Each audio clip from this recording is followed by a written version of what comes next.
It's a problem that they created to bring about this solution right now. This is what it's for, and this is the end. You won't be able to have a normal life without having to verify yourself first. I'm going to fight for the life that I want to live and that I want future generations to live for as long as I'm alive.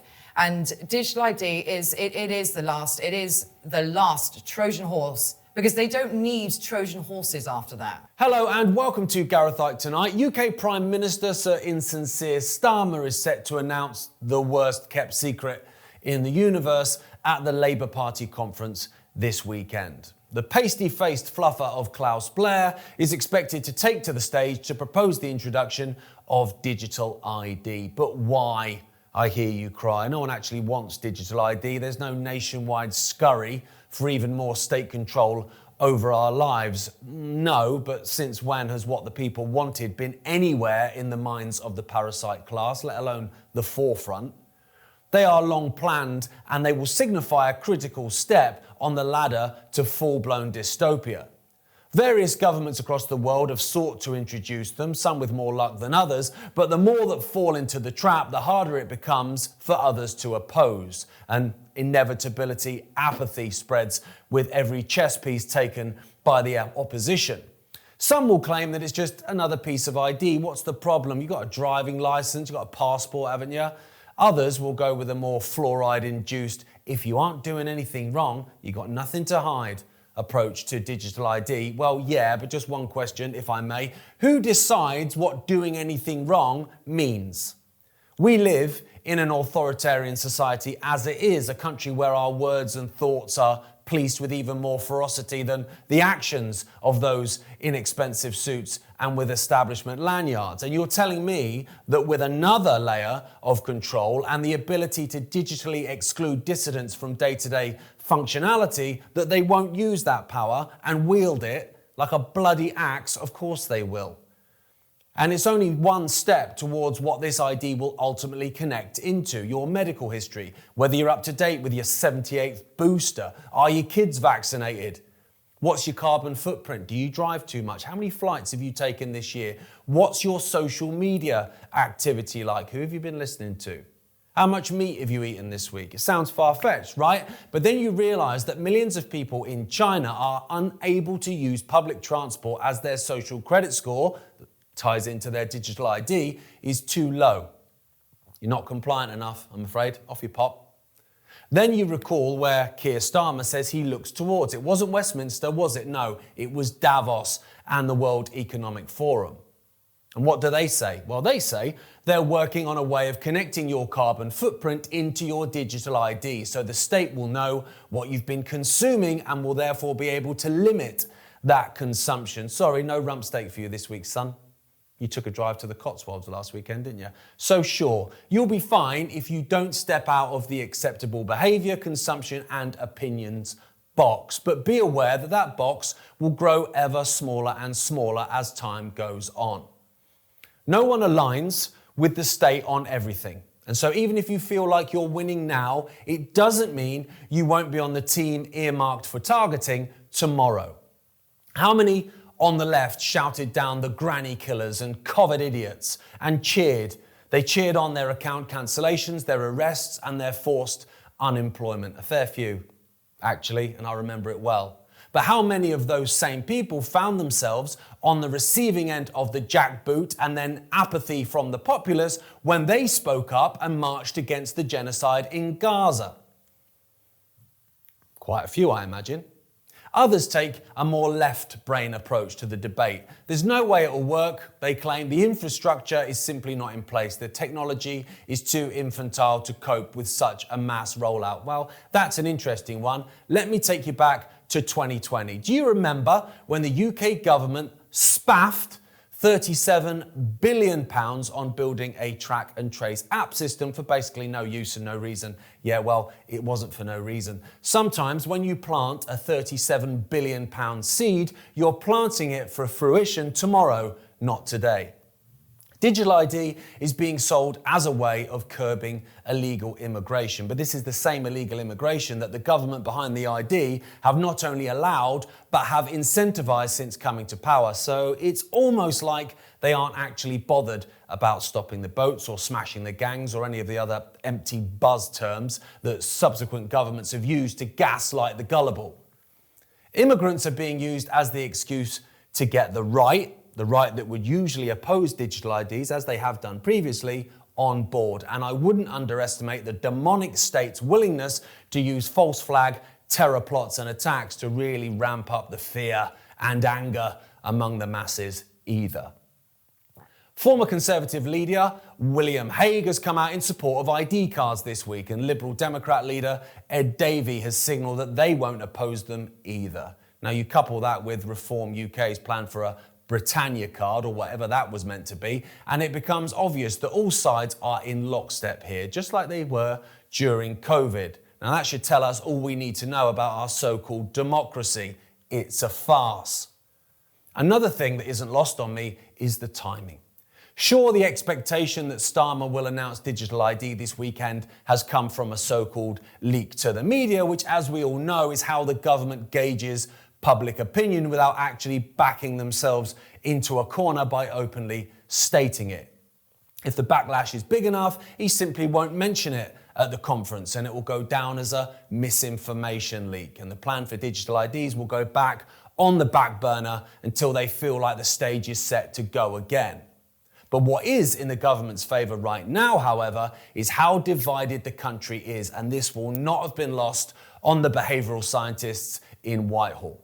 Because to fight this, we the people must stand as one. We must unite, puff out our chests as one solid, indomitable force and say in no uncertain terms, no mate. But will we? Or will we allow the manipulated fault lines between us to overshadow our need to be as one and to fight this one overarching enemy that cares not for the plight of any of us? We've allowed the puppet masters to set us against one another for centuries, so the optics don't look great, but I'm nothing if not an optimist. I believe in you, and I believe in me, and I believe in the human spirit. I believe that the not-so-united kingdom can fuse together and once again become united, if only for the metaphorical 12 rounds under the lights. Because if we don't, those lights will fade and eventually disappear, never to be seen again, apart from, the odd flicker when we reminisce about the good old days when not every word, thought and action was pre-sanctioned by the state. Now those days are worth fighting for, and it's a hill I'm willing to die on. We can go back to calling each other knobheads when the battle's won.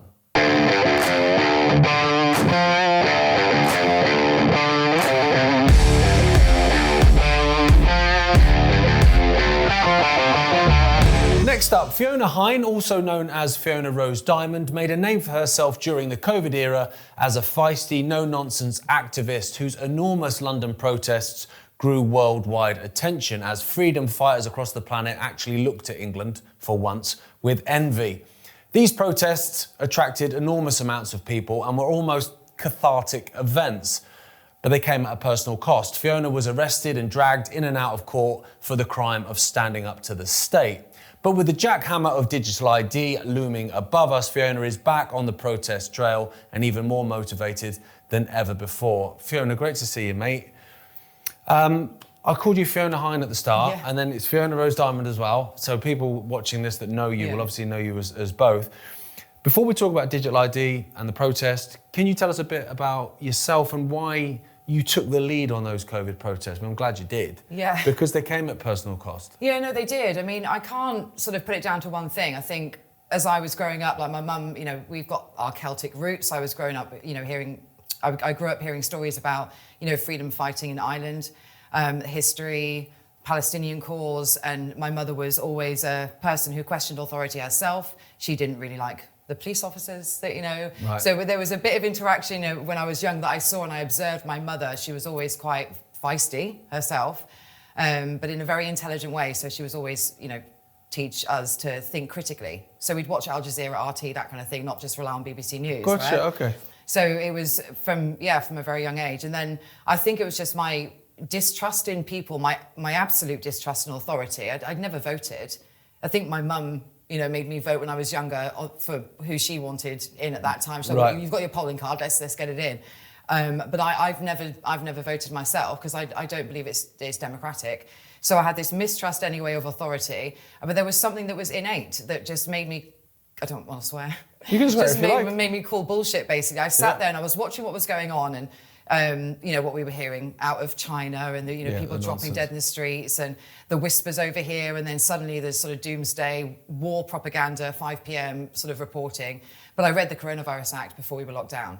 So immediately when it came out, I think it was about 3 days before we were actually locked down, it was made public. Right.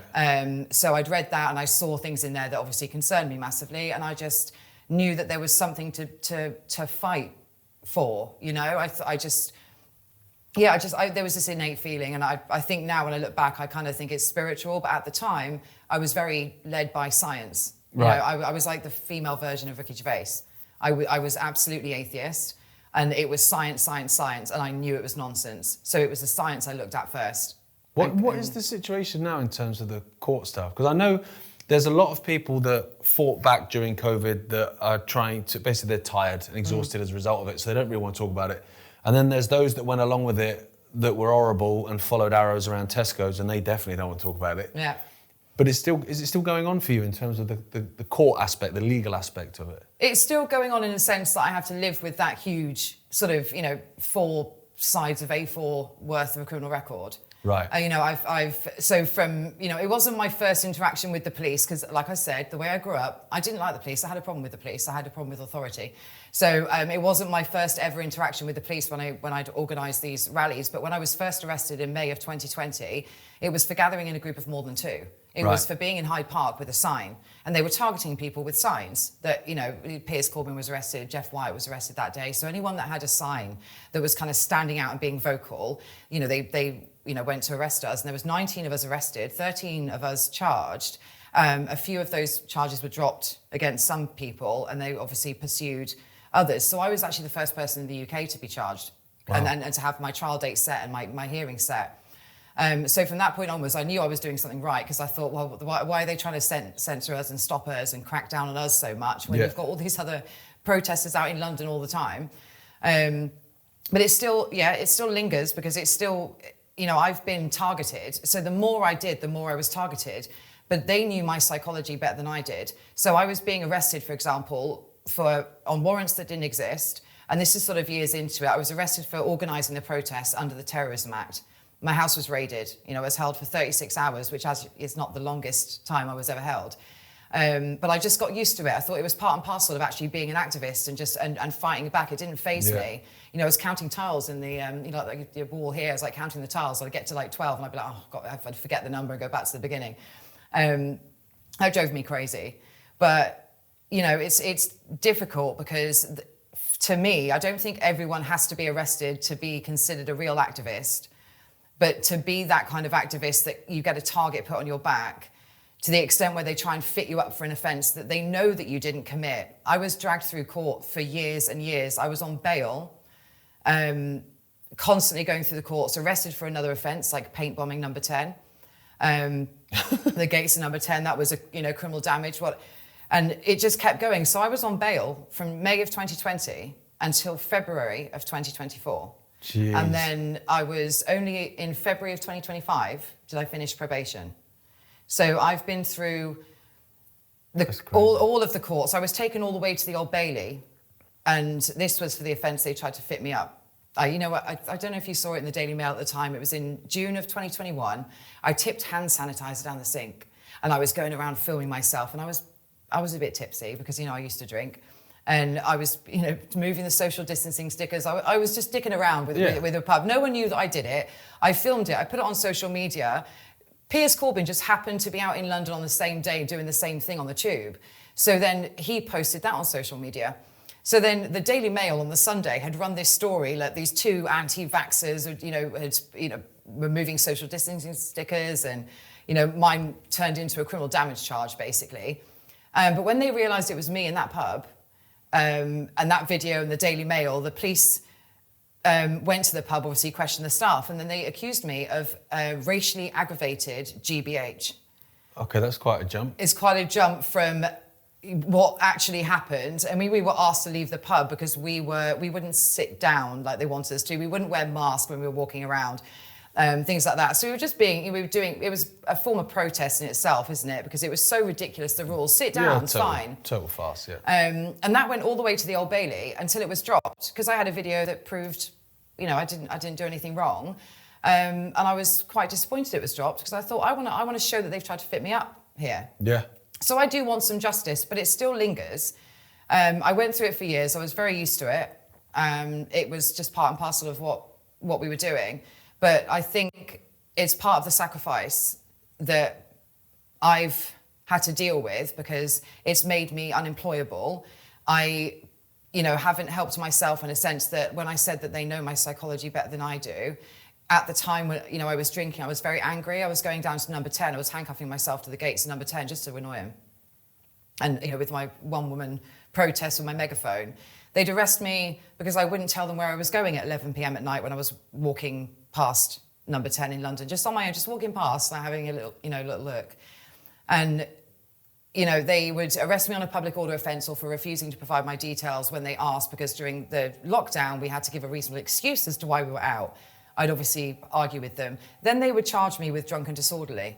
Right. Even though they'd arrest me on a nonsense, so that's what I'd be arguing with the copper about. Like, you have no right to ask me where I'm going. I don't need to tell you who I am, because you know who I am, so what's the point? And then they'd arrest me for that sort of, emergency legislation breach, and then they'd release me on a charge of drunk and disorderly, even if I wasn't drunk. And it pushed me quite into a bit of a dark place, to the point where actually I decided not to drink anymore. So I've made sensible decisions since then. Yeah. It's been criminally, my record is extensive. I've been held in contempt of court and sentenced to, a day in custody or a day in prison. So it looks like it's a custodial sentence, more than once, because they set 2 dates at 2 different courts, the same time, same day, for 2 separate alleged offences. Right. So Southwark and Westminster, they set 10 a.m, whatever it was, got on to both courts, and then they held me in contempt for not going to one of them, even though I emailed them and said, by the way, I'm at Westminster, so I'll be at Southwark afterwards. Just you've done this on purpose. That's madness. Yeah. Well, it's not madness, it's what they do. Yeah. But it's not deterred you, though. So obviously the COVID stuff, I don't believe COVID's over, because until justice is served for those people that enacted it, I'm not going to stop going on about it. But in the public mind, it's kind of gone. And then suddenly digital ID is the next one. Politicians aren't even hiding it. They're openly talking about it. Starmer, we're told, is going to announce it on Sunday, that they're going to try and introduce it. Yeah. How big is this? Because obviously COVID was big in terms of people were locked down, their businesses were shut down, all that sort of stuff, people stood up. How important is it that people stand up to digital ID? It's the hill to die on. I think in a nutshell, that it's the hill to die on. And I'll say why, but going back to the people that they want to deny that, how they behaved during COVID, really, because I think that during the lockdown, during the pandemic, people showed really who they are on the inside. Because if you lived through doing what we did and speaking out about it, that was hard enough. Posting about it on Facebook was hard enough. To go out on the street and gather against it, and stand against the lockdowns and the mandates was hard. You were essentially breaking the law when you attended one of these rallies that I had organised, or Piers Corbyn or somebody else had organised. But those people who hated us, that wished death upon us, they said that we shouldn't get NHS treatment if we, and we should die of COVID or whatever. It was a horrific time. And I think people want to forget because they don't like who they were. No. So the people that want to bury it, okay, fine. I can forgive people, to be honest, I do, because the level of fear porn and propaganda and, every day at 5 p.m, it was just that constant on repeat, on repeat, on repeat. But those people had the opportunity to look for themselves, find the information, because we existed. Yeah. So anyone that says, I never knew, I never saw anyone like you, you're lying. Because I tell you what, we were on Panorama, we were on the BBC, we were on the front page of newspapers until they realised reporting on us just was raising awareness that we actually existed, that there were skeptics out there. So anyone that says that they didn't see any skepticism about lockdowns, mandates or jabs, you're not telling the truth. No. And I'm not sugarcoating stuff anymore. I think I've got to the point where and we'll get onto the digital ID stuff in a second, I'm looking at things and doing things differently because I've had a lot of patience, a lot of compassion, and a lot of empathy, and I still have that compassion for humanity. The only reason I continue doing what I do is because I care about humanity. It's the only reason. You know, I've gone through what I've gone through. I can't get a normal job like other people. I am literally unemployable, but that's great because I can't follow orders from anyone anymore. I don't want to be in that world anymore. Yeah, okay. I want to fight. I don't live well. I live in a studio. You know a little bit about my personal issue with my housing, you know, in an uninhabitable home that I'm living in whilst I'm fighting this. So it's only because I care. So anyone there's no other reason. It's because I care about humanity. I don't care if you're black, white, wherever you come from, whatever faith you are, whatever religion. I don't care if you want to be a cat, right? If you want to do that and start meowing, do you know what? I might do that. I might do that later. Yeah, exactly. Live that life. If that makes you happy, don't put it up. You know, don't put it on me. I don't care about pronouns. I was going to swear then. I'm trying to be really conscious. So I care about everybody. And I think they've done such a good job of dividing us in so many ways. And they did it during COVID, pandemic that didn't even exist, with the masked and the unmasked at first, and then obviously the jabbed and the unjabbed. And I did what I usually do, and that's to try and bring people back together, which I did with the... don't want to call it a vaccine, sorry, because it's not, obviously, the Injured and Bereaved, and that Truth Be Told campaign, that was amazing because it did something that no one else had done. You know, we were two separate camps. They wanted sort of acknowledgement from the government, the NHS and whatnot. I knew that really the people needed to you know, listen to them and they'd feel heard by our amazing movement. So that was my way of uniting people together. Like, we are all one. They want us separated. And the one thing that we can do to actually ultimately beat them, because it's not the only thing that we need to beat, is unite and join together. And we're at that point now. And I've heard you talk about it in a few of your other shows about the division, the political divisions at the moment. And I think that is obviously entirely engineered, because the more fractured and divided we are, the more successful they are when they run these programs. 100%. Yeah, 100%. and you know, in my opinion, lockdown, the mandates, the masks, all of the unscientific nonsense that they forced upon people that people complied with was all a test of compliance. It was a test to see how it was ridiculous. Like, how ridiculous was it that people were wearing masks? Yeah, you know, the pub element of sitting down without one on and then standing up, and you could have a whole meal. You could go to a pub if you ate something because you didn't get COVID. If you had a Scotch egg, whole thing was insane. Scotch egg thing, the Scotch egg and pints, the whole thing. I mean, I like a Scotch egg, but that was mad. I mean, I used to until I realised. I'm just getting Don't to tell food me what's stuff. in Sorry, it. yeah, I won't because I just. Bumholes and all I've sorts. got a bit of a motor mouth at the moment. My mind is so full of things that I want to say that are so important to say, and I'm trying to pace myself because there's a lot that people need to know about digital ID and the reason that I'm running this new campaign, and because digital ID is the hill to die on. This is not just a test like the jab passports. I don't even want to use the word vaccine, but they called it vaccine passports, so let's do that. Health passports. Yeah. When they tried to bring them about, we pushed back. Hundreds of thousands of people gathered. It was November of 2021, and it was the beginning of December. I think it was around about the 21st of November. We went and we took to the streets, and we en masse, we showed them that we weren't going to comply with this nonsense. And then obviously they had their technological issues and whatnot, but that was still just a test. So something I look back on and say, well, that was a bit of a win, actually, as was the NHS mandate pushback, again, that I organised in January of 2022, that was branded the NHS 100K rally, who didn't organise the rally. I did that, and I gave them the platform because I care about people, even though some of them probably went back to work and injected other people, even though they wouldn't take one themselves. So it's a whole mess, what they did to people, what they did to humanity, and getting to this point now, so politically divided. Now they bring out digital ID. Yeah, no, I agree. Do you think as well, because I've been thinking this for a while, you know, and I spoke about this at the top of the show, the 37 billion that was spaffed up the wall on this track and trace system that wasn't used for anything, and you're like, yeah, or was that just you getting that all in place? Yeah. For now?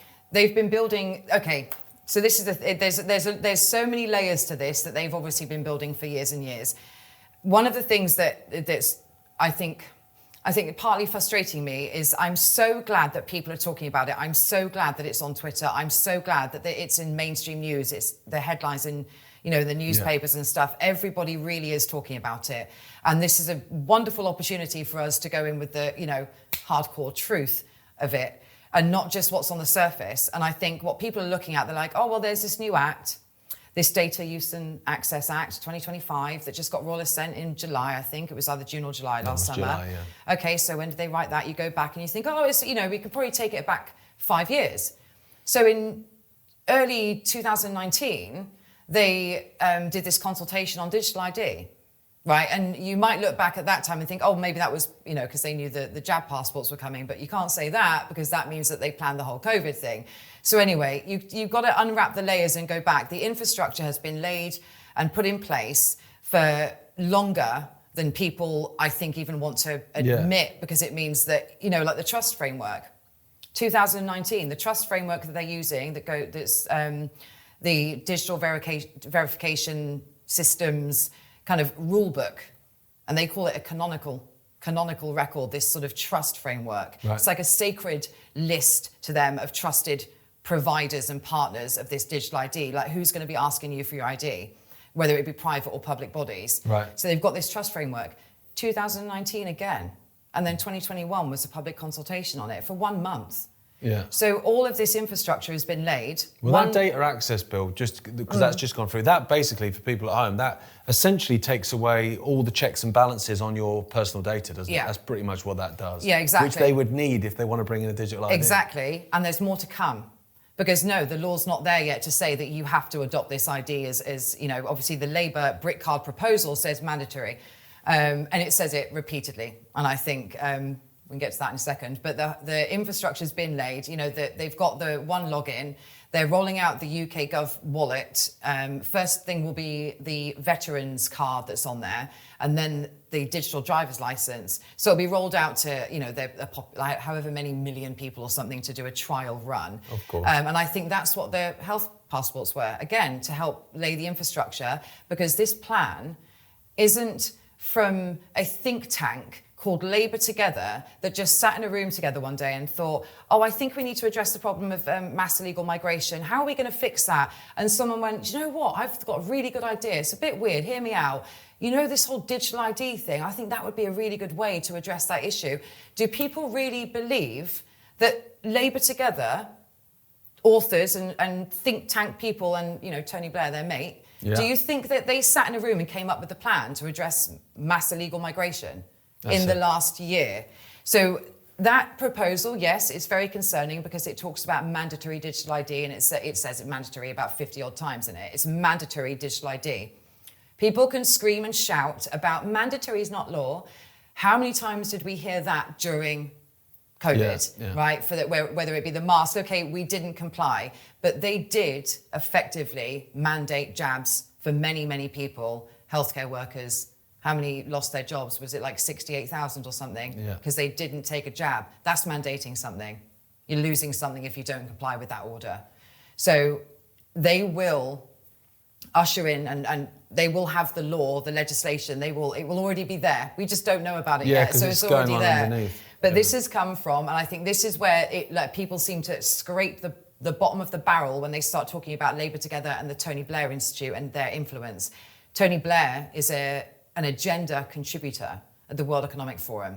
I know that you know this stuff, and I know that people watching might know this stuff, but from what I'm seeing in the mainstream and from what people are talking about who are allegedly campaigning against it, aren't talking about the fact that this has been a plan laid out for decades, specifically written very, very openly in 2015 with the announcement of the United Nations Agenda 2030 for Sustainable Development. Again, I know you know I know your dad knows. I know Well, you talk Labour about Together it. in itself is an interesting organisation because, Morgan McSweeney and Labour Together, funded by Sir Trevor Chin, who's a Israel firster, because they get their claws into everything.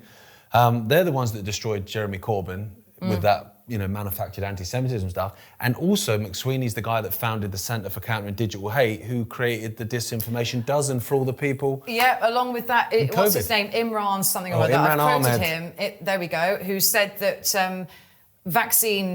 anti-vaxxers are like groomers. And what did he relate us to? Some kind of extremist terrorist group. Yeah. There's this quote that I used to quote it all the time. Now I've forgotten because obviously that was back then and this is now. But yeah, it's all connected though, isn't it? It's all connected. And I think, but then to think that, again, that's where the control is. Obviously, all those people, if you do, dig on those particular people, then you get to, eventually you'll get back to the World Economic Forum and other shadowy... Oh yeah, they're just gophers. Yeah, they are. Yeah. And it's like the United Nations. Let's stop thinking that there's some humanitarian, collective of people where, our government leaders go as the representative of the peoples of the world. Oh, the flowery jargon that they use, the nonsense that you don't even have to read between the lines anymore. So I'm very pleased that people are talking about it. But, I was kind of hoping, to be honest, Gareth, I was ready to go to Zanzibar. I'm exhausted, Yeah. but I can't leave it alone. No.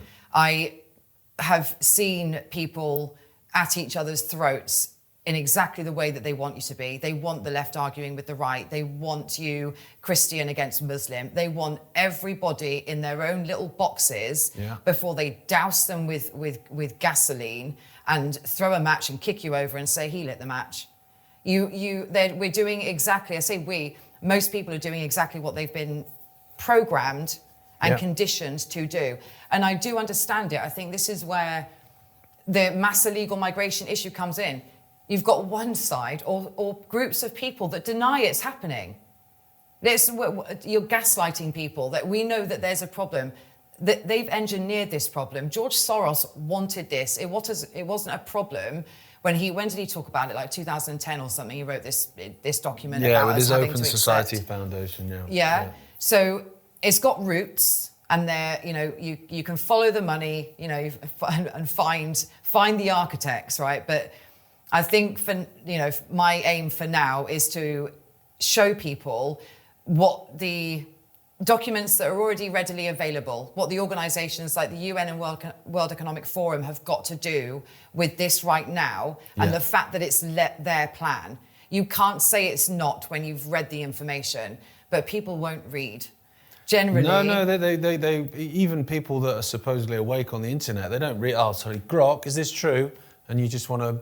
Oh, Grok, I haven't had any experience with Grok, but ChatGPT, I get it. I've used ChatGPT to help me with some legal stuff because my legal situation is very, very personal, makes me very angry.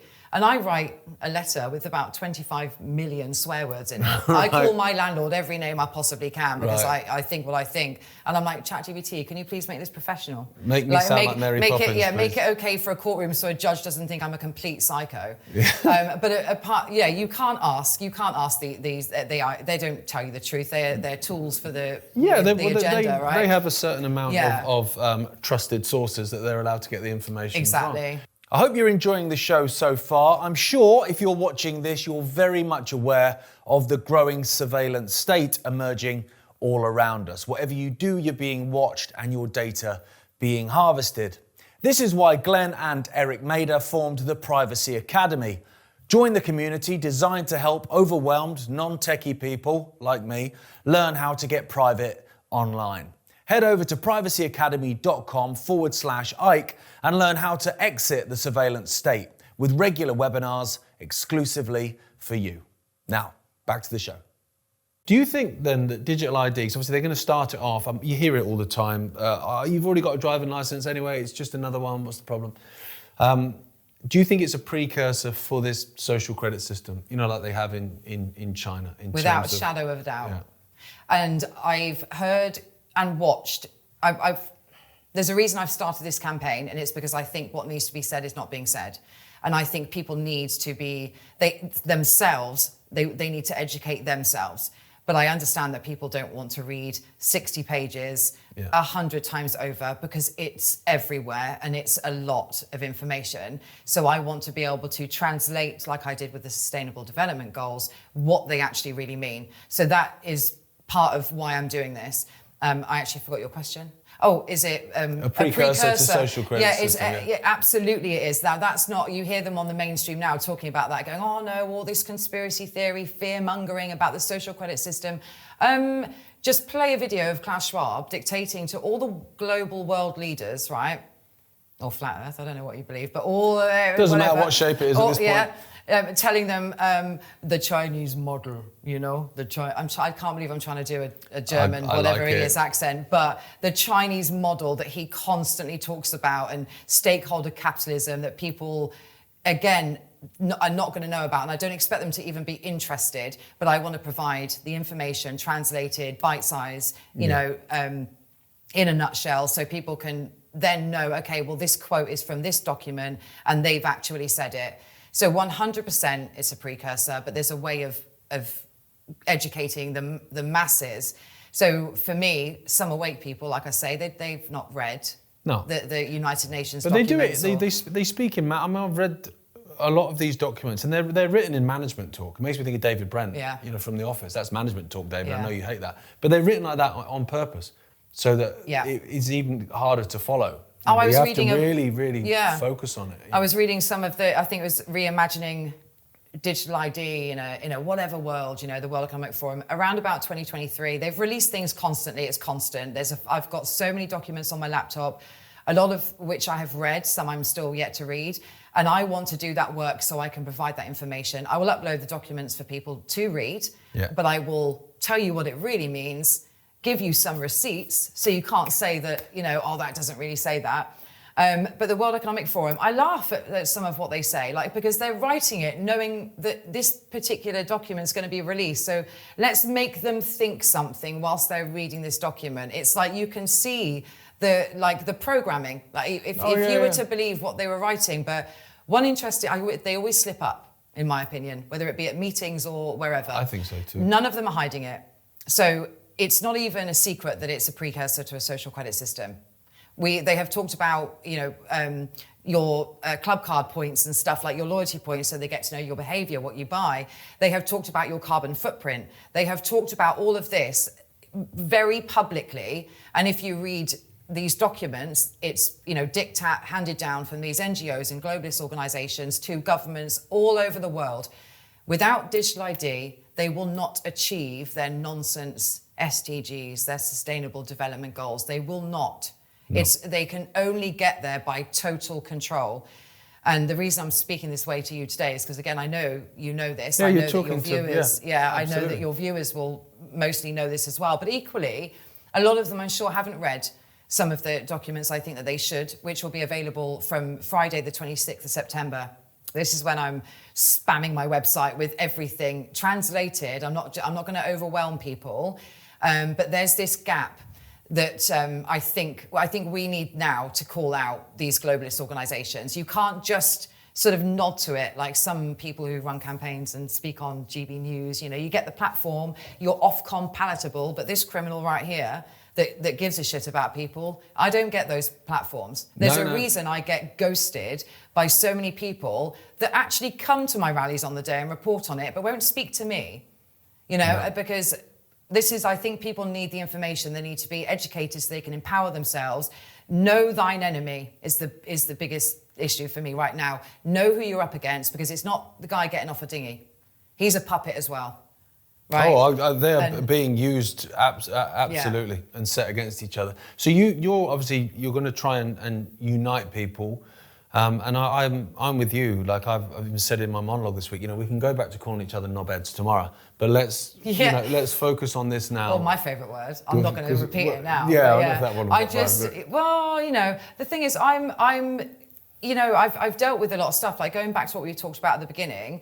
It's not been easy because with what I've done has come obviously the accusations from, you know, people that are purportedly on our side.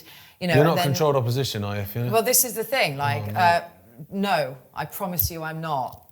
It's like a presidential speech. Sounds like sales something pitch. someone who's controlled opposition would say. Don't do this to me. I swear. Mate, don't I'm do the this same. To me. I'm the same. I'm a transgender Freemason. We were on the same website. You're a woman and I'm a dude. Yes. You know, it's like, do you know what? Fine. I see you look at the camera now and I think, oh my God, that angle is just not very feminine. I'm fine being a woman. I can't help the way that I look. I can't help that, you know, my voice is my voice and I don't, you know, so they pick on that, say, look, she's trans, whatever. And then 77th Brigade, I'm this, that and the other, I'm MI5, I'm all these things according to all these people. And I live in shit that's very uncomfortable, self-sacrificing for over half a decade, and I'm exhausted, but I cannot stop. No. You know, I'm going to fight for the life that I want to live and that I want future generations to live for as long as I'm alive.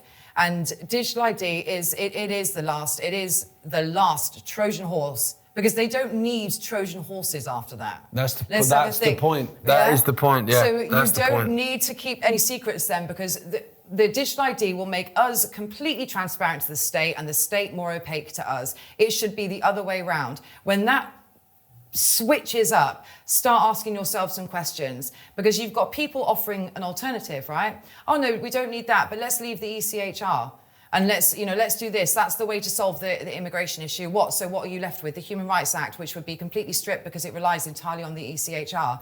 So even looking at people talking about alternatives, you think critically in everything that you're seeing right now, because there's psyops and there's programming, and people are looking like they're resisting something, but the alternative that they're offering gives sovereignty to Parliament, not to the people.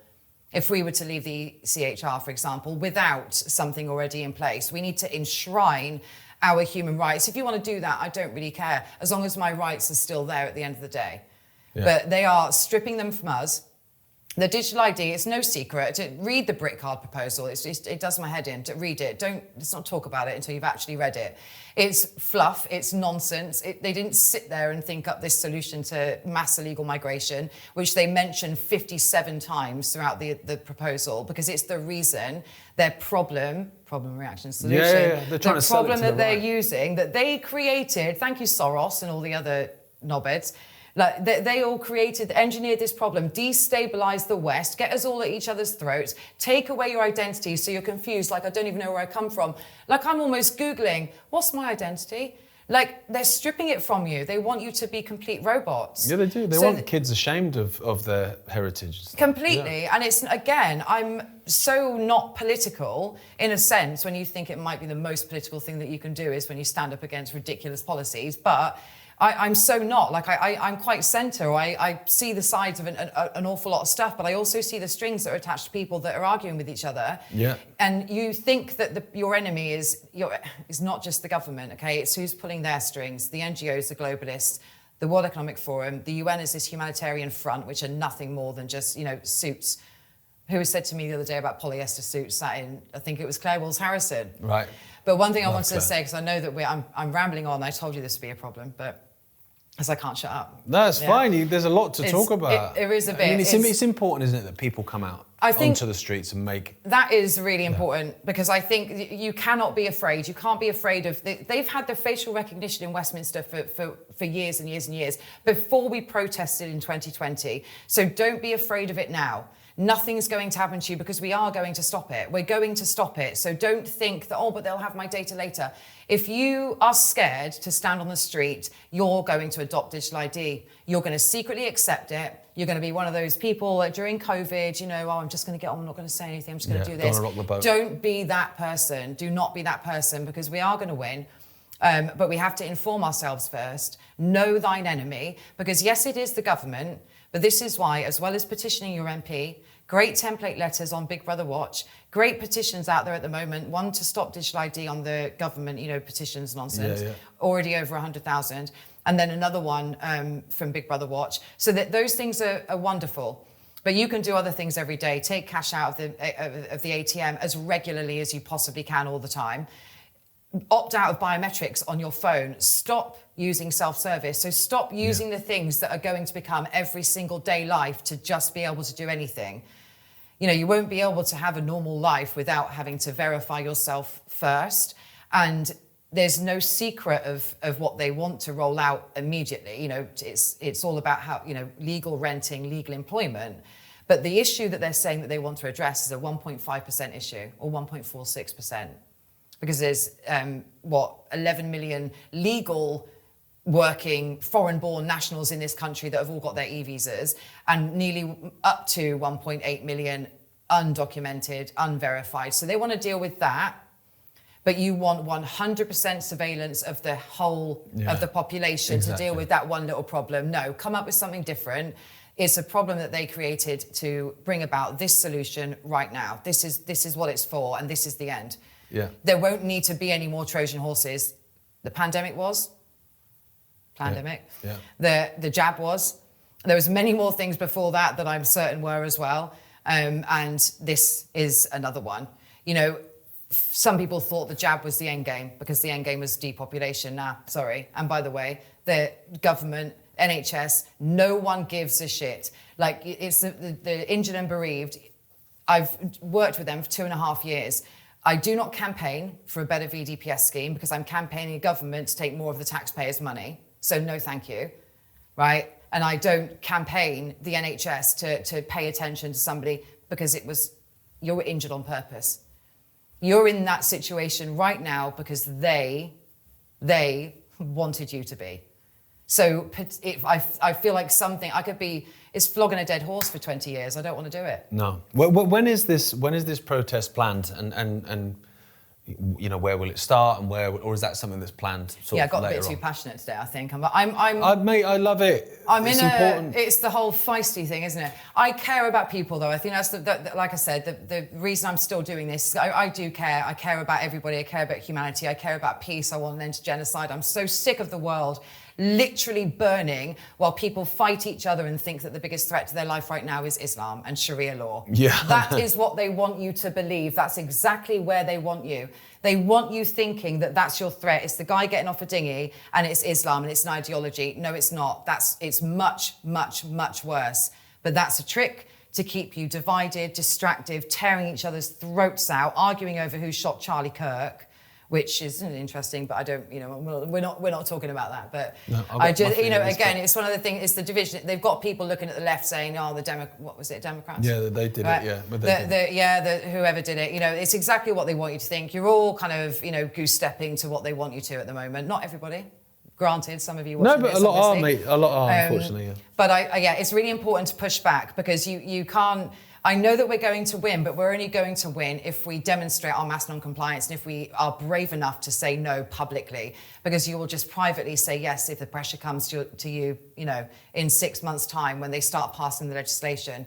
They need to know that the cost of tyranny is not zero. Yeah. We, the people, need to stand up now. Not when you know, it's rolled out now. It's a bit, you know, like when they locked us down. We had something tangible to fight against and to break the rules. We won't have that opportunity if they roll this out. Protests won't be allowed. No, that's the point people don't realise. No. So what's the date? And Sorry. It is London, isn't it? It is London. But we're hoping, hopefully there'll be protests all over the country and all over the world. I think, that's what I did. You know, in 2021, I started branching out and we took worldwide demo all across the country. We had 22 locations on the same day as all the rest of the world. All across the UK at that time. So I think it's really important. So I'm providing, you know, on massnoncompliance.com, it'll be a one-stop shop for information, leaflets, infographics, stickers, the documents that you can read if you so choose, which I would say please do, or the overview translations that I'm going to give people about why you should read that document and what it really means. But Saturday 18th of October, Central London at 1 p.m, I'm walking the route on next Monday. I'm going to go and have a little look, because when you announce too soon, when you're standing up against the system, truly and really, the actual globalists, not, you know, faking it a little bit and saying you're taking on the system, but actually you're not. They try and do things. So I don't ever announce the location too early now, because they will either completely fence it off, like we've seen several times over. Yeah. So I've got to be clever about where we meet now. But we were Central London, and then we'll have some speakers at some point as well. I don't want to give too much away. But I do hope that people know that their voice and their feet matter in this, They want you scared at home of surveillance. They want you scared. And I don't care if people want to wear a mask, because if you're gonna wear a mask, please wear the right one. Wear the anonymous mask. Wear the V for Vendetta mask. If you so want to wear a mask and cover your face, wear one. Don't turn up in a balaclava. Looking like, we've had that, Antifa stuff before. Like the IRA or something. Yeah, but if you're so concerned about it, and I'm not going to tell people, don't cover your faces. I'm not going to cover my face. What's the point? Yeah, they know everything they know about me anyway. Like, it would be absolutely pointless. Just try and get my best side. But this is it. So, well, there we go. But if you're going to wear a mask, get the V for Vendetta mask. I mean, that would be great to see a sea of people like that. I'm not saying that we're actually going to do that. I'm not inciting anything right now. Well, so basically, for now, then, massnoncompliance.com, right? Yeah, massnoncompliance.com. As I say, on the 26th, which is this Friday, a couple of days, there'll be loads of leaflets and information, infographics, posters, details about the actual day, but also actions that you can take to resist this from now continuously. Like opting out of biometrics, like I said, withdrawing cash, using cash, boycotting people that don't accept cash, that kind of stuff. But it goes on and on and on.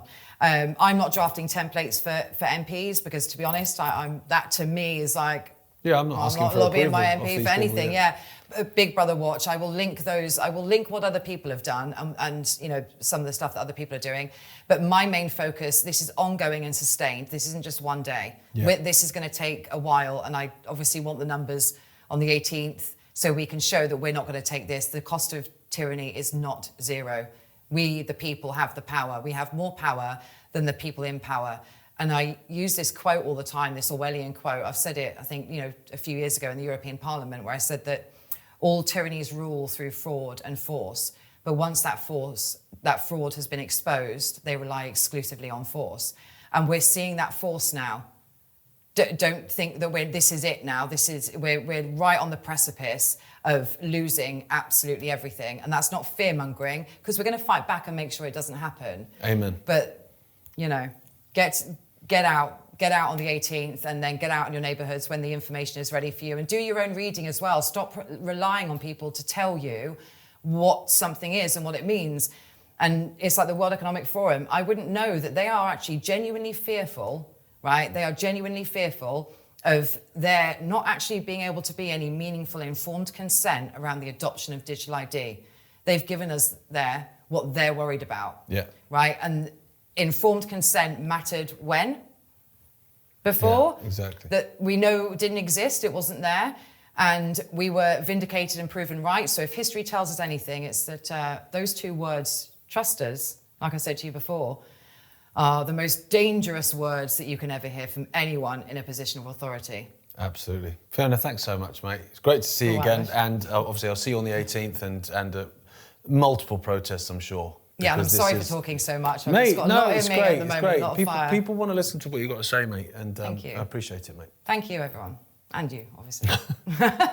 That's all for the free section of this week's Gareth Icke Tonight. If you'd like to continue watching the episode, I'm joined by life coach, hypnotist, Reiki master and podcaster Ant Critchley. We'll be talking about standing up to the tyranny being imposed on all of us, but from the point of view of ourselves and using our own power, not just outsourcing to political saviours. It was no way, we're not going to wear masks, we're not going to do this, and we need to find our inner strength at that point.